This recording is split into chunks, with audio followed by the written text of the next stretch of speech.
이맘때 되면 자주 사용하는 표현이 있습니다. 다사다난한 한 해를 보냈다라고 그런 표현들을 씁니다. 이 다사다난하다라고 하는 말, 돌아보면 인생이 다사다난합니다. 뿐만이겠습니까?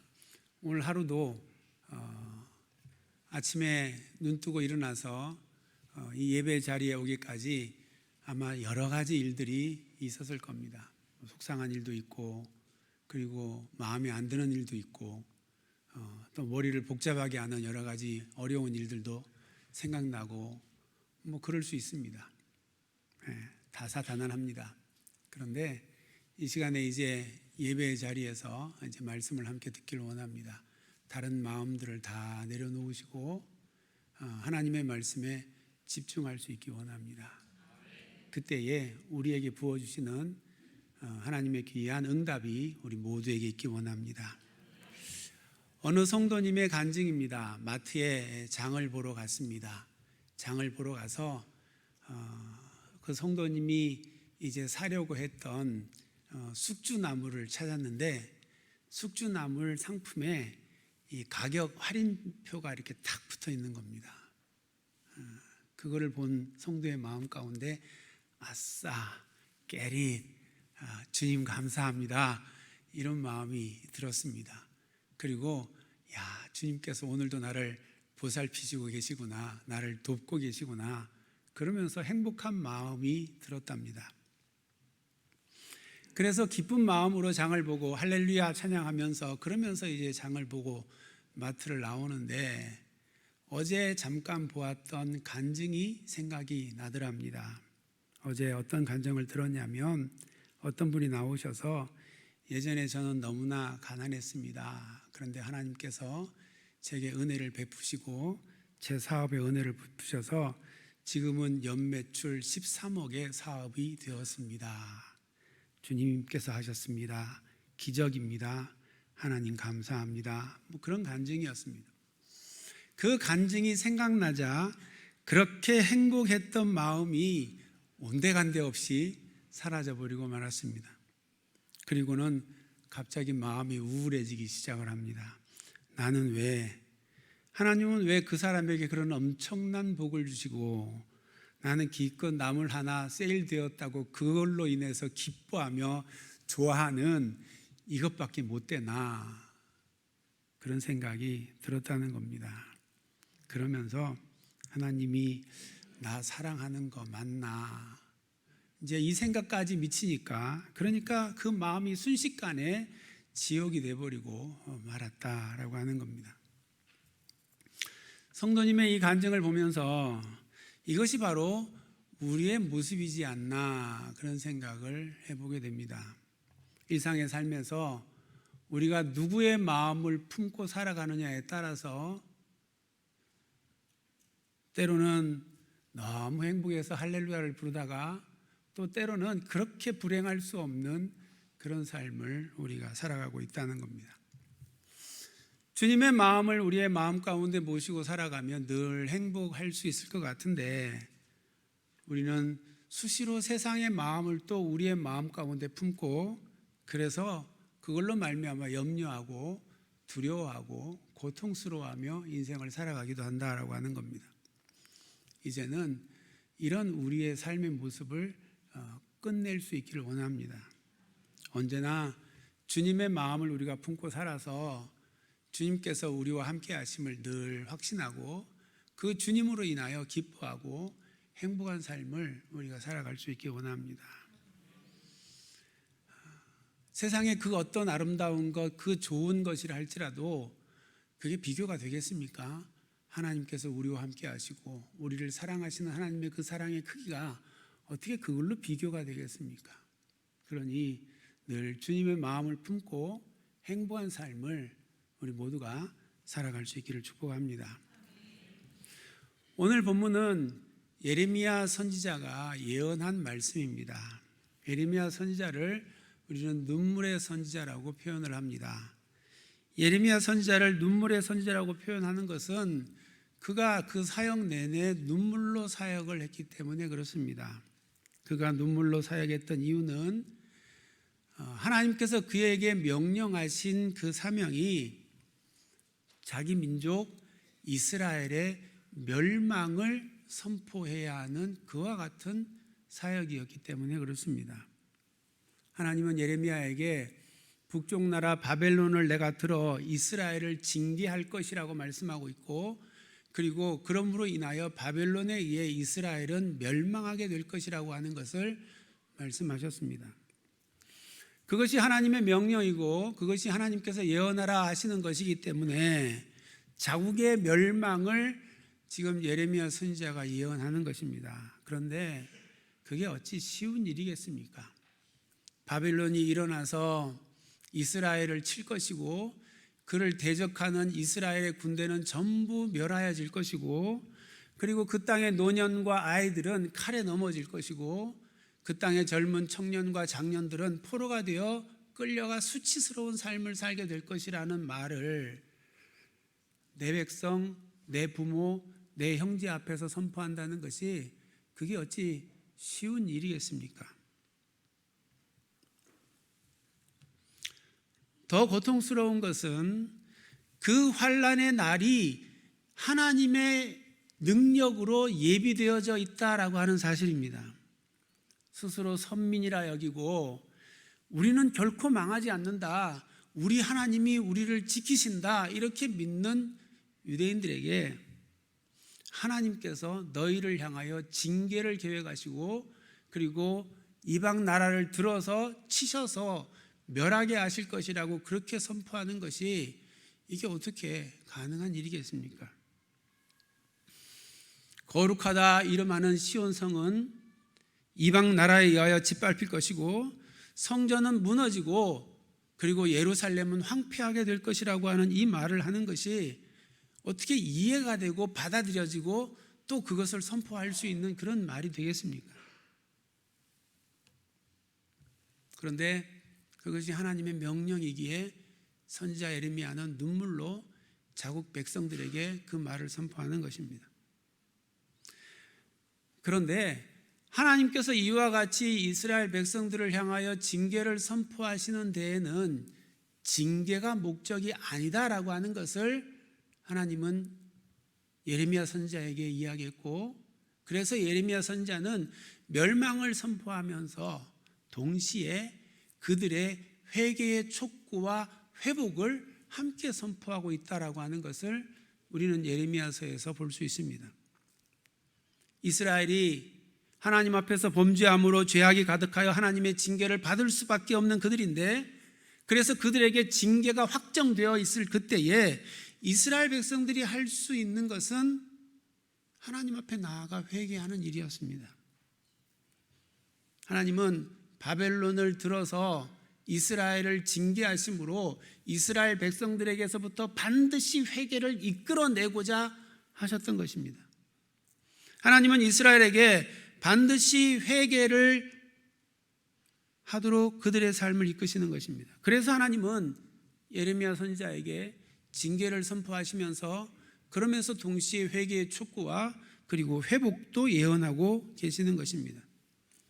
징계하시는 하나님의 목적은 징계에 있지 않고 회개와 회복에 있기 때문에 그렇습니다.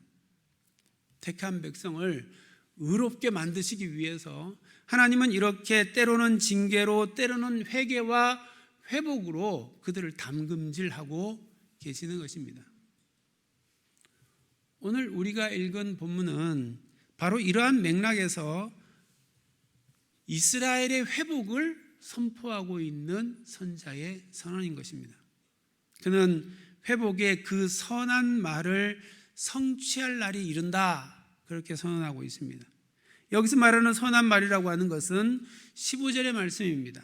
15절에 그날 그때에 내가 다윗에게서 한 공의로운 가지가 나게 하리니 그가 이 땅에 정의와 공의를 실행할 것이라. 다윗의 후손에서 한 공의로운 가지가 난다 말합니다.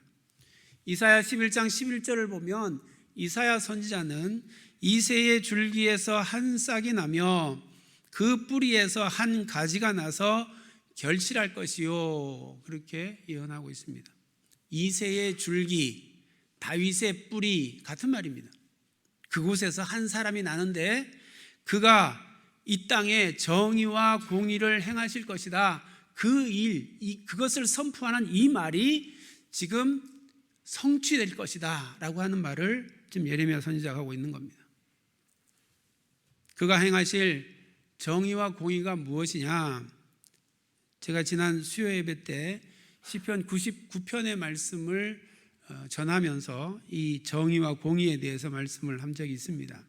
여기서 정의라고 하는 것은 히브리 말로 미시파트라고 하는 말입니다. 이 말은 법정적인 의미의 의를 말하는 겁니다. 성문으로 이미 확정되어져 있는 의를 말하는 겁니다.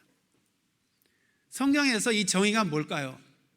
성경에서 이미 확정되어져서 그래서 변화될 수 없고 왜곡될 수 없고 바뀔 수 없는 진리가 무엇일까요? 그 정의가 무엇일까요? 그것은 하나님의 말씀 앞에 온전히 서는 자, 하나님의 영을 받아들이고 믿음으로 서는 자, 복음 앞에 자신을 죽이고 예수 그리스도의 삶을 자기의 삶으로 받아들이는 자, 그는 하나님의 의롭게 하심을 입고 의로운 하나님의 백성이 된다라고 하는 것입니다. 그러나 반면에 그 하나님을 받아들이지 않고 그 하나님의 의를 힘입지 않은 자들은 결국 불의한 자로 드러나게 될 것이고 하나님의 심판을 받을 수밖에 없다라고 하는 것, 이것이 복음의 진리이고 이것이 정의인 것입니다. 이 정의는 어떤 상황, 어떤 형편에서도 결코 변함이 없이 그대로 적용되어지는 하나님의 온전한 의인 겁니다. 본문의 공의라고 하는 것은 히브리어로 체테크라고 하는 단어인데 이것은 하나님의 성품을 설명할 때도 사용되는 단어입니다. 그래서 사랑과 공의의 하나님라고 할 때 이 공의가 체테크입니다. 그러므로 이 공의는 거짓됨이 없고 변개함이 없고 결핍됨이 없고 온전한 하나님의 의를 의미하는 것입니다.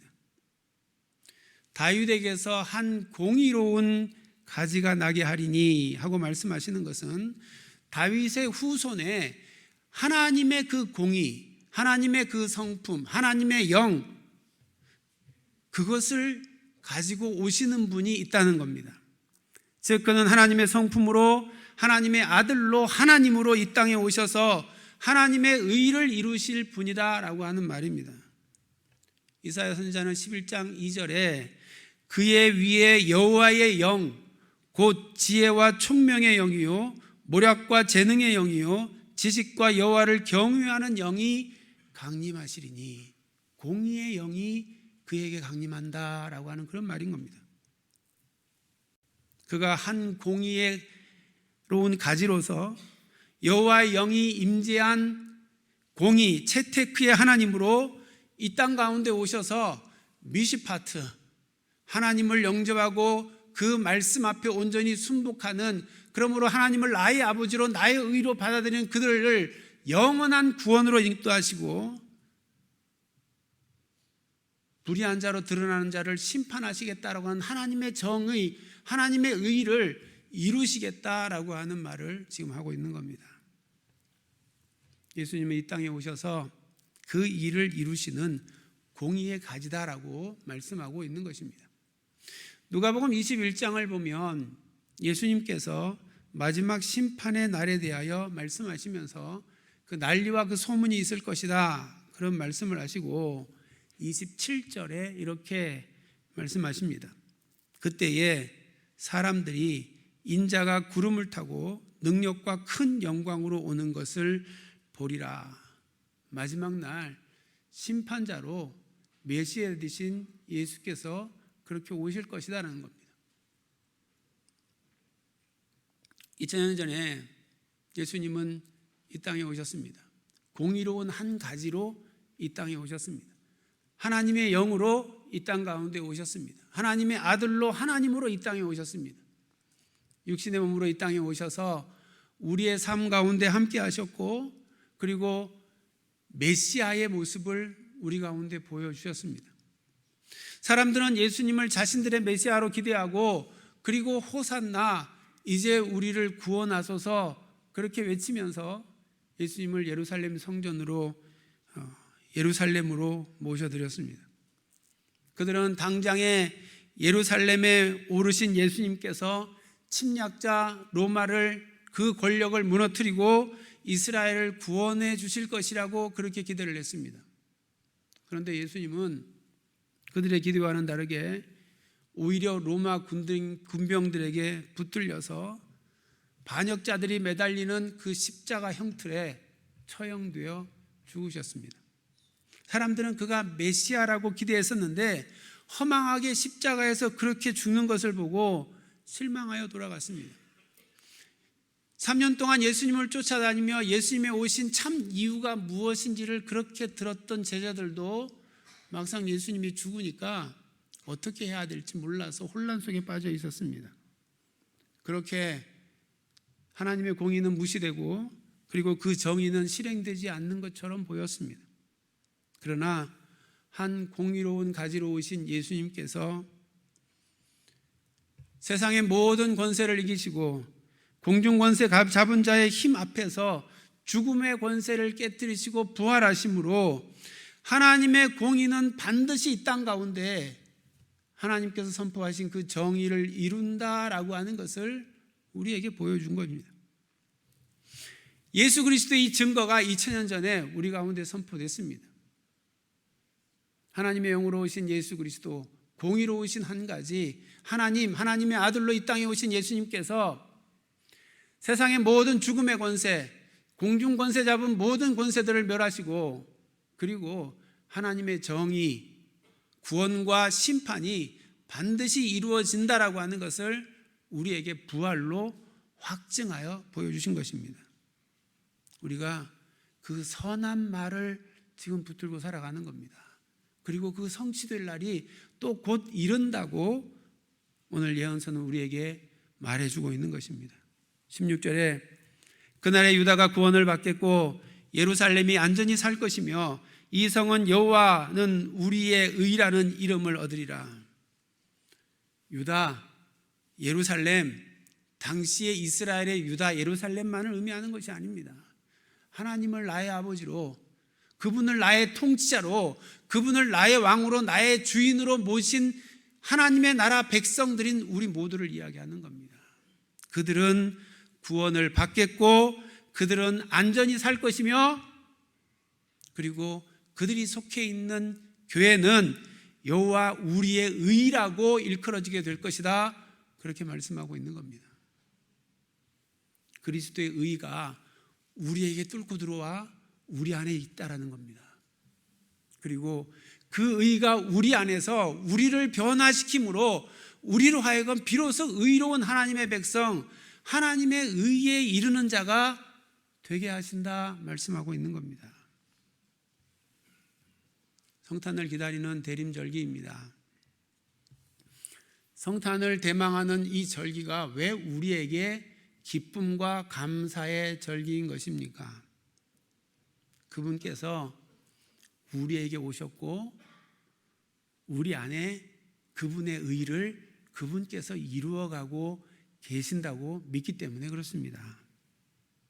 우리는 도무지 하나님의 의에 이를 수 없는 존재인데 그분께서 우리 안에 뚫고 들어와서 우리 안에 좌정하시고 우리의 왕이 되시고 우리의 주인이 되시고 우리의 하나님이 되셔서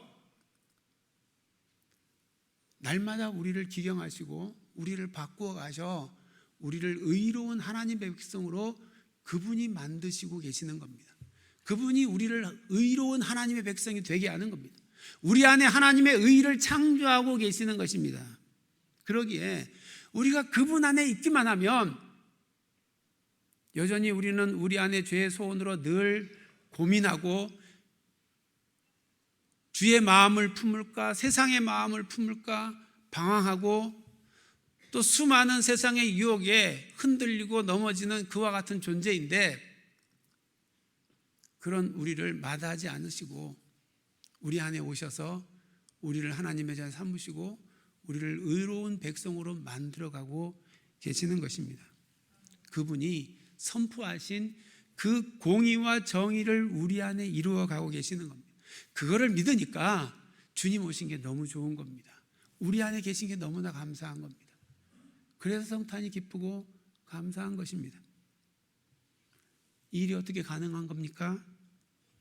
내 안에 이제는 내가 없고 주님께서 나의 삶을 주장하시기 때문에 가능한 겁니다. 어느 사모님의 간증입니다.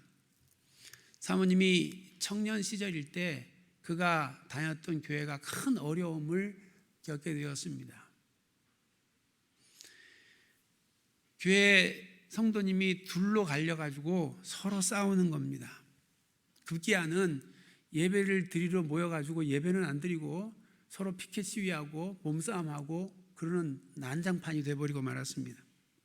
시간이 갈수록 서로의 골이 깊어가고 그리고 많은 성도가 이로 말미암아 낙심하고 교회를 떠나갔습니다. 교회는 문을 닫기 일부 직전이 되었습니다.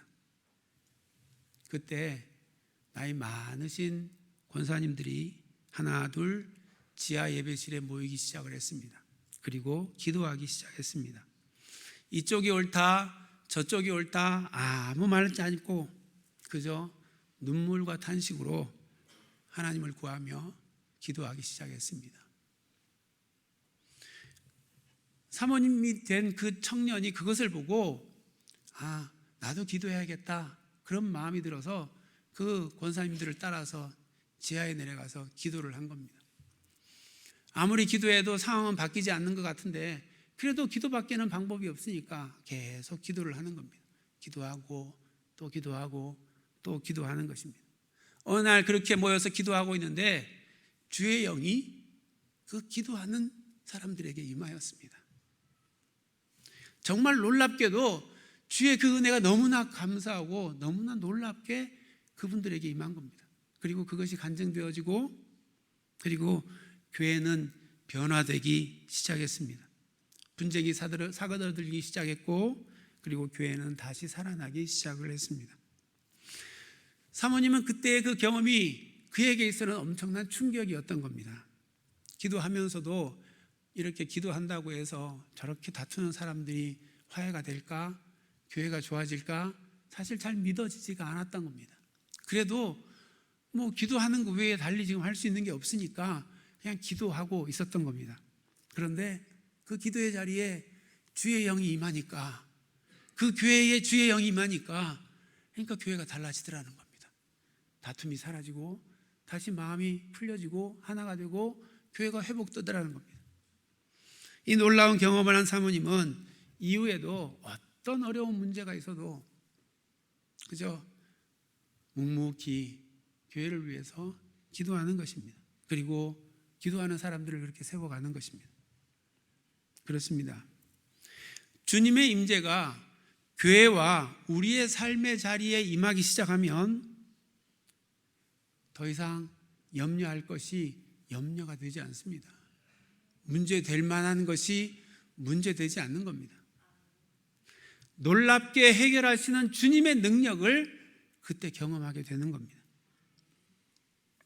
우리 안에 주님이 임하시면 그것으로 충분합니다. 그것으로 모든 것이 다 해결이 됩니다. 그런데 지금 이 성탄의 절기가 무엇을 우리에게 말해주고 있습니까? 그분이 우리 가운데 이미 오셨다는 겁니다.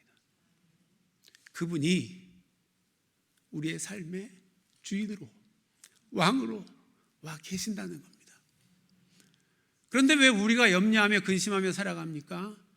그분이 우리 가운데 와 계심에도 우리가 그분을 나의 주로 나의 왕으로 모시지 않는 겁니다. 여전히 그분이 내 마음 한켠에 계시는데 내가 주인이고 내가 왕입니다. 그러니 주님께서 우리의 삶에 어찌할 도리가 없습니다. 그저 내가 주인 되어 살아가는 나의 한계를 벗어나지 못하는 그런 인생을 살아갈 수밖에 없는 겁니다. 바울은 말합니다. 내가 그리스도와 함께 십자가에 못 박혔나니 그런즉 이제는 내가 산 것이 아니요 오직 내 안에 그리스도가 사시는 것이라. 이 고백이 우리의 고백이 되어야 합니다. 예수님께서 십자가에 왜 못 박혀 죽으셨습니까? 예수님이 무슨 죄가 있어서 십자가에 못 박혀 죽었습니까? 예수님의 죽으심이 누구의 죽음입니까?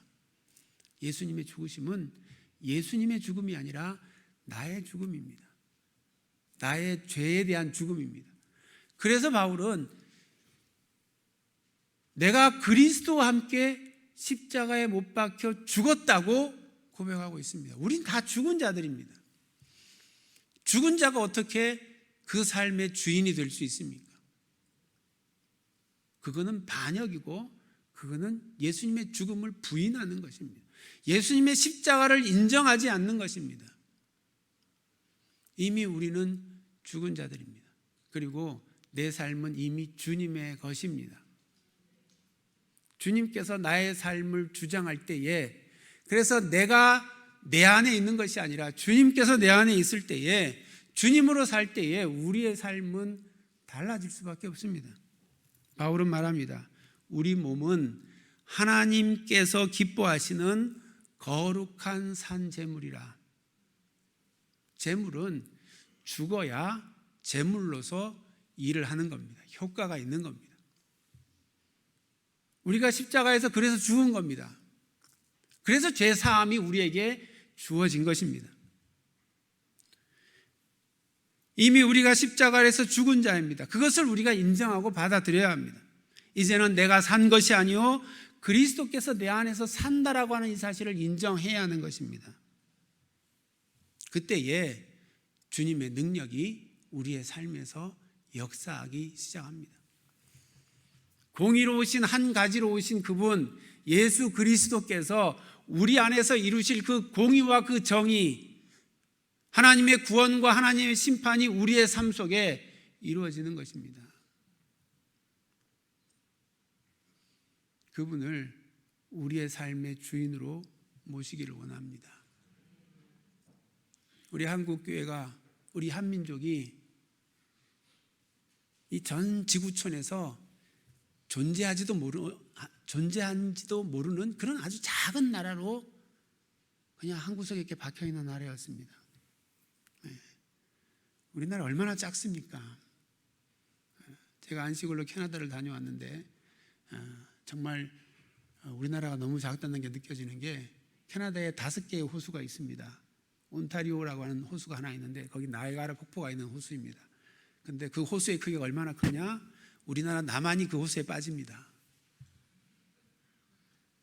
그러니 캐나다가 얼마나 큰 겁니까? 그 조그만 나라에 지금 우리가 살고 있습니다. 근데 이 작은 나라가 열방을 품는 나라가 되었습니다. 어떻게 가능한 겁니까? 하나님의 영이 우리 가운데 임하사 1907년 대부흥이 경험되어지고, 그리고 그 은혜로 말미암아 세워진 교회들이 열방을 품는 그와 같은 민족이 되었습니다. 그런 자랑스러운 민족이 요즘 지금 뭐 하고 있습니까? 그 이념적인 갈등으로 오래전에 형제가 서로 총뿌리 겨루고 서로 죽이고 죽는 그런 일을 했는데, 또 그 이념 갈등으로 지금 나라가 어수선한 그런 상황 가운데 놓여져 있습니다. 우리 한국교회가 깨어서 나라를 위해 기도해야 됩니다. 이 나라가 사는 방법은 하나밖에 없습니다. 하나님의 통치가 인정되어지는 것입니다. 그때에 이 나라는 하나님께서 택한 동방의 예루살렘으로, 택한 제사장 나라로 열방을 품는 나라의 삶을 살아가게 될 것입니다.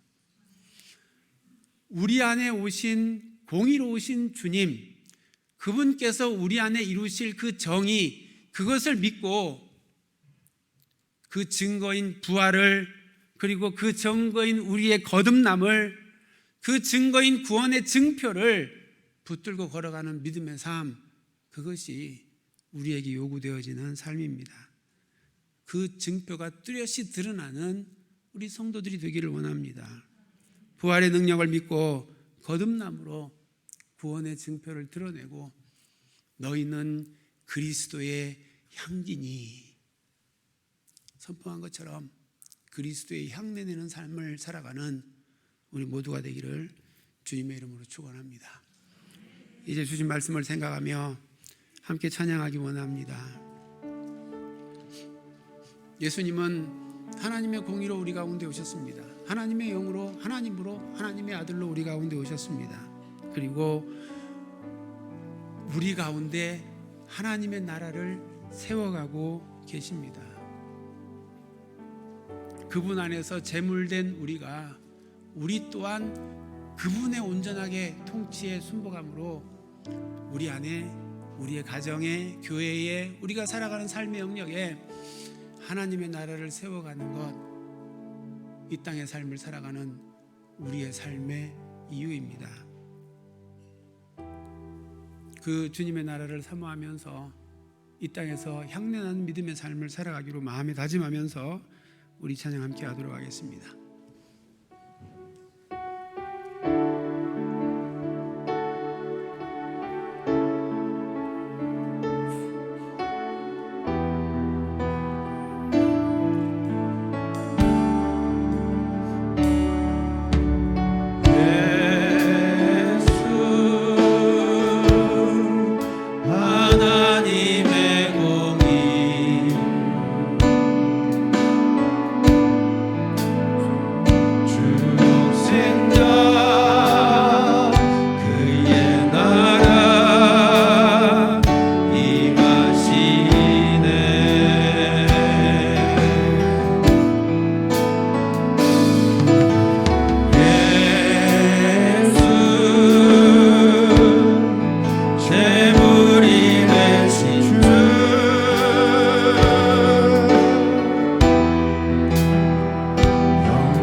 하나님, 주의 놀라운 은혜와 사랑에 감사합니다.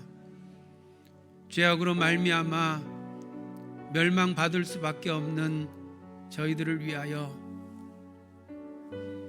회개와 회복을 계획하시고 선포하시고 마침내 한 공의로운 가지를 우리에게 보내사 그 선한 말을 성취할 그날을 이루기까지 우리와 함께 하시니 감사합니다.